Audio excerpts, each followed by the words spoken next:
Hey guys, kind of a quick video tonight. I ended up having way too much fun. I went kayaking down one of the local rivers, and I just got back to the house, and it's almost like 9:45. So much needed river time though. That was awesome. So if you guys are into kayaking or canoeing, I love doing it. So, but I want to talk about Seiko quality control issues, and typically it seems like they're mostly focused on, bezel or bezel insert alignment, maybe bezel feel, certainly chapter ring alignment, things like that. That's kind of the standard stuff that seems to be the big glaring issue. But I think I've been pretty lucky. But even like this SRPC 2.3 or whatever, this one didn't line up. I showed you that. I think even when Bruce borrowed it, it didn't line up.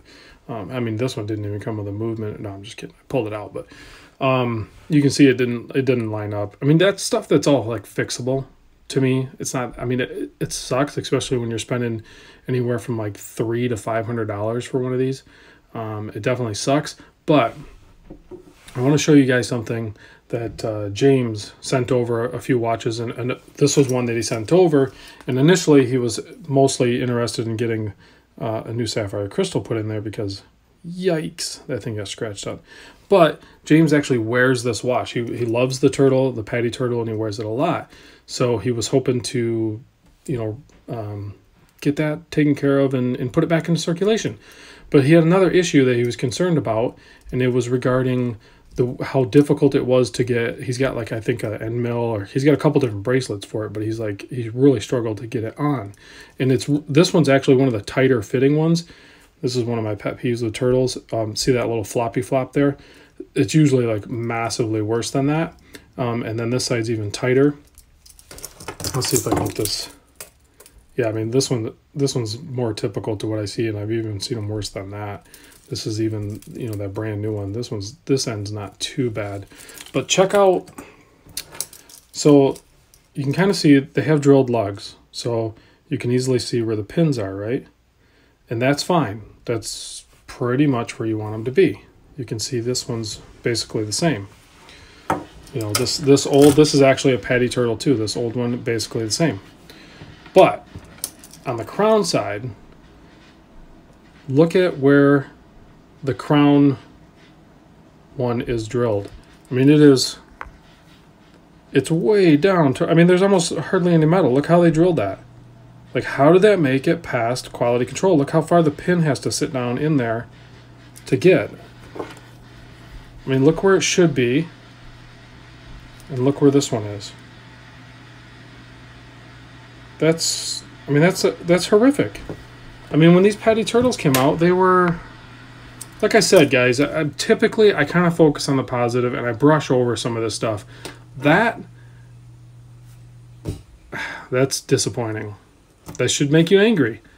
That's something you can't fix that. There's nothing you can do. Like, you need a new case, which is ridiculous. You spend whatever you spend on it. I mean, and this is a real Seiko Patty turtle. So I think what we're going to do in this case, I have this turtle. This was a gift turtle from my friend Terry, and I modified it with a bezel and a bezel insert and stuff like that. But really, I don't wear it, guys. I use it for the channel, so I always have a turtle to compare to. And I feel kind of like this would be a good opportunity to help James out. And so I'm going to swap the guts of his Patty into this guy, and I'm going to sell them for a good deal, this case and bezel and insert and stuff like that. It'll be a really good deal for him. It'll get it back into action. And then I'll pick up a different, well, actually, maybe I'll just keep, I was still going to mod this turtle. I don't know what I'll do. I'll get another turtle at some point. I'll figure it out. I'll have a turtle on the channel just because it's a good watch to compare size-wise. I think people are very familiar with whether it be the SKX or the turtle and stuff like that. They're just familiar with those sizes. So, or maybe I'll build one, I guess. Because maybe I'll gut a turtle and then maybe I'll put a different movement swap. I don't know. What do you guys think? I don't think I can do a stock one. I don't know if I can have a stock Seiko anymore.